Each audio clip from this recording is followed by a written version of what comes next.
संयुक्त क्षेत्रीय कामगार मोर्चा महाराष्ट्र संस्था द्वारा एक पत्रकार परिषद आयोजित की गई, जिसमें नाना साहेब पटोले और नवाब मलिक ने मोदी सरकार की नीतियों को खराब बताते हुए कहा, सरकार ने किसानों की अधूरी मांगे पूरी की है। मोदी सरकार की खराब नीतियों की वजह से 700 से अधिक किसानों की जान गई है।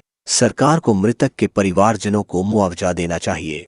देखिए, पहले दिन से जब किसानों से बातचीत चल रही थी तो तीनों कानून रद्द किए जाए, इसके साथ साथ एमएसपी का कानून बने, ये मांग पहले दिन से थी।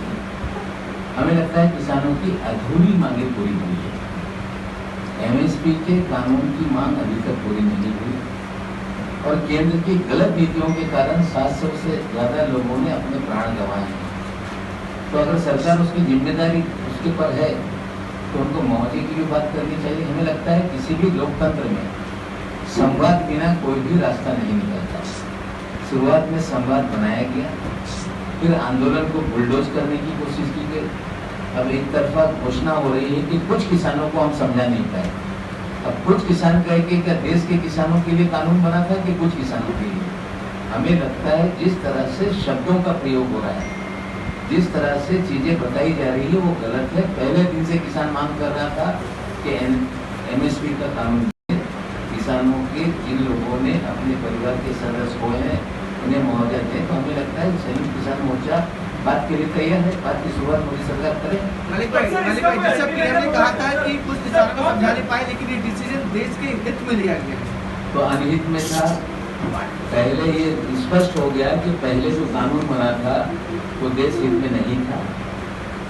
15 महीने आंदोलन चला, मोदी जी के गलत निर्णय के कारण चला और 700 लोगों ने अपने प्राण गंवाए, तो मोदी जी के गलत नीतियों के कारण गंवाए। इसीलिए हमारा कहना है कि 700 किसान जिन्होंने प्राण गंवाए हैं उनको मुआवजा दें और संवाद शुरू करें, एमएसपी का कानून बनाएं और दीगर मांगे हैं उस पर भी चर्चा शुरू हो। पटोले जी, जो साक्षी महाराज ने कहा है कि कानून बनते बिगड़ते रहते हैं, वापस आ जाएगा, तो उस पर आपका क्या कहना है? उसके आगे राज्यपाल जी है उनके मिश्रा जी, उन्होंने तो कहा कि ठीक है, जैसे ही चुनाव हो जाएगी तो कानून वही लाएंगे हम। तो जो है उनका स्पष्टता नहीं है। बीजेपी के लोग एक तरफ प्रधानमंत्री कह रहे कि हम बदल रहे हो कानून को, रिपील कर रहे हैं, और एक तरफ उन्हीं के लोग बोल रहे कि हम लोग वही कानून दोबारा लाएंगे। तो जिस तरह से किसानों की चेष्टा की जा रही है, देश के अन्नदाता की चेष्टा की जा रही है, ये बात गंभीर है। और इसलिए हमने शुरुआत में कहा है कि किसान मोर्चा हो या हम सभी दल है जो इस 3 कानून के विरोध किए थे, सब एक साथ इस लड़ाई को हम लोगों ने एक्सेप्ट कर लिया और ये लड़ाई उसी तरह की है। और आपको एक बात याद होगा कि अब इन लोगों के ऊपर विश्वास कोई नहीं करने को तैयार है, और जब विश्वास ही इस देश की सरकार पे अब किसी का नहीं रहा, और उनके राज्य के भी नेता क्या बोलते कि मुट्ठी भर किसान जो इस कानून के विरोध में थे, मुट्ठी भर, ऐसे ही उनके मुंह से जवाब आते थे, आप मुट्ठी भर किसानों के लिए तुम कानून को रिपील कर रहे हो। इसलिए ये जो इन लोगों ने किसानों की जो मजाक बना कर रखी है देश में, यही सबसे बड़ी देश के लिए खतरनाक बात। इस तरह की उपेक्षा रखते हैं तो इसको माफ, ऐसी व्यवस्था को माफ किया जाएगा। आज कैबिनेट में अगर डिसीजन हो भी गया होगा तो क्या वास्तविकता है? जो कानून इनने पार्लियामेंट में लाया है, कैबिनेट में हुई बात, वो पार्लियामेंट में कानून को बदलने में लाएंगे कि नहीं लाएंगे? क्योंकि आज तक के पूरे 7 साल में झूठ के सिवा कुछ नहीं। यही मोदी सरकार का सबसे बड़ा अच्छा काम ये देश में हुआ है।